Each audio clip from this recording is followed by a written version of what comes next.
My friends, we intend to present the impacts on the US economy, on American democracy, on the US energy and environmental sectors, and also on global geopolitics with the future Donald Trump administration in the United States. After defeating Kamala Harris by a wide margin, Donald Trump became the 47th President of the United States.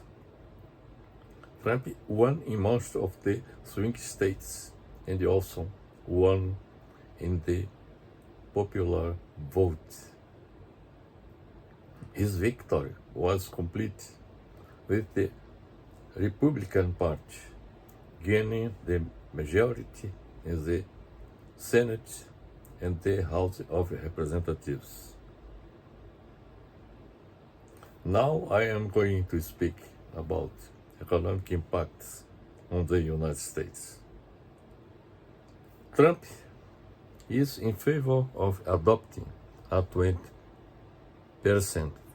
tariff on all imports and has talked about charging more than 200% or even 300% on cars from Mexico and 60% on all imports from China. Trump proposes deporting millions of undocumented immigrants, many with American jobs and children. He would extend the tax cuts.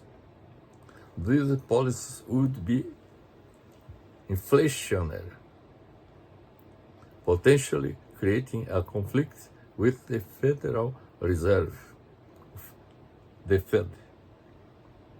They could trigger a trade war that would ultimately impoverishing the United States. The combination of inflation, runaway deficits, and institutional decay would bring for the day when foreigners would worry about lending unlimited money to the U.S. Treasury. Trump wants to go back to the 19th century, using tariffs and tax breaks to reward his friends and punish his enemies, as well as to finance the state and minimize trade deficits. This policy could destroy the foundations of U.S. prosperity. From what you have just explained, Trump's economic policy will worsen the economic and social problems of the United States, with the prospect of inflation, economic stagnation, and rising unemployment, as well as intensifying the trade war with his protectionist policies. Now I am going to speak about the impacts on American democracy. Trump poses a threat to American democracy and the rule of law. There is no doubt about his autocratic instincts. John Kelly, his former chief of staff, has said in recent days that Trump is a fascist. The real question is whether U.S. institutions would be able to restrain Trump's anti-democratic actions. Trump would be able to get Congress to adopt constitutional changes, allowing him a third term. For example, some political scientists believe that American institutions will comfortably absorb the shock of a second Trump presidency. Trump would be a great danger to the rule of law.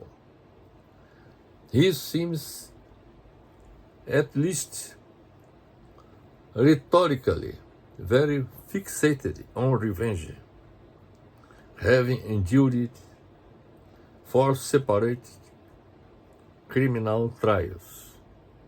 He will be emboldened by his electoral triumph to act on the forces that tried to contain him.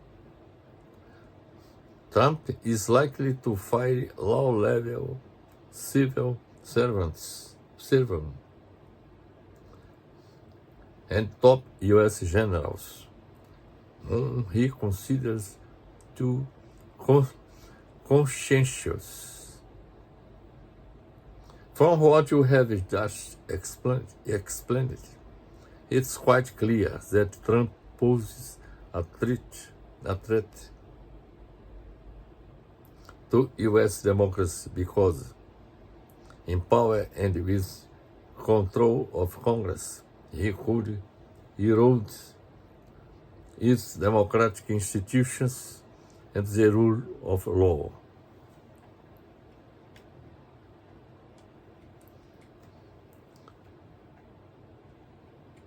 Now I am going to speak about the U.S. energy sector and environment. The Donald Trump victory promised to take up U.S. energy and environmental policy, with far-reaching implications for oil production, offshore wind development, and electric vehicle sales. Oil and natural gas companies are expected to be the main beneficiary. Trump has repeatedly promised to end a suite of federal policies that encourage sales of electric vehicles, and his victory creates an opening for changes on day one. A key target is an Environmental Protection Agency regulation that limits tailpipe pollution from cars and light trucks, which has such stringent mandates that it forces automakers to sell for more electric and plug-in hybrid models over time. It signals a sharp shift from President Joe Biden's policy that restrict fossil fuel extraction on public lands and waters. The Biden administration has also imposed a regulation that blocks drilling in more than half of the National Petroleum Reserve in Alaska. Trump may direct his Interior Department to immediately review those policies. Trump has repeatedly promised to terminate a suite of EPA rules that stifle pollution from power plants and encourage the closure of coal-fired power plants, arguing that growing demand for artificial intelligence and manufacturing means the United States needs to build more plants, not close them.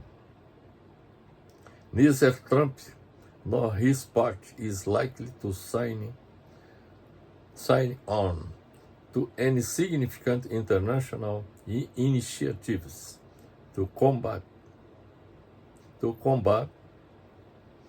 climate change. From what I have just explained, oil and natural gas companies are expected to be main beneficiaries of the Trump administration's energy policy. Clean energy technology will no longer be a priority, and neither Trump nor his party will be inclined to sign any significant international initiatives to combat global climate change. Now, I am going to speak about global geopolitical impacts with Trump administration. Trump's foreign policy poses alarming risks with its America First rhetoric. Trump says his dominant presence would be enough to resolve the war in Ukraine within 24 hours of his election, before he is even inaugurated. It seems increasingly likely that Ukraine will have to abandon, or at least shelve, its ambition to reclaim much of the territory Russia has occupied. Trump may be able to strike a deal with Vladimir Putin on Ukraine. He may also be able to exert pressure on Iran and prevent China from using military power to dominate Asia. The old order in the new world will be open season to abolish. Countries will be more able to bully their neighbors economically and militarily without fear of consequence. Their victims, unable to turn to the United States for protection, will be more likely to compromise or capitulate. Global initiatives, from combating climate change to arms control, just got harder. But the most important thing is that the possibilities cannot be ruled out. A forced surrender of Ukraine, the collapse of NATO, an expanded war in the Middle East, and so on. From what you have just explained, Trump will seek an agreement with Putin, given the impossibility of a military solution favorable to the United States in the conflict in Ukraine, drastically reduce NATO spending in Europe to focus on defending Israel against Iran, and above all, to fight against China in economic and military terms. My friends, I hope that our presentation was enlightening to present the impacts on the U.S. economy, on American democracy, on the U.S. energy and environmental sectors, and also on global geopolitics with the future Donald Trump administration in the United States. Receive my fraternal hug.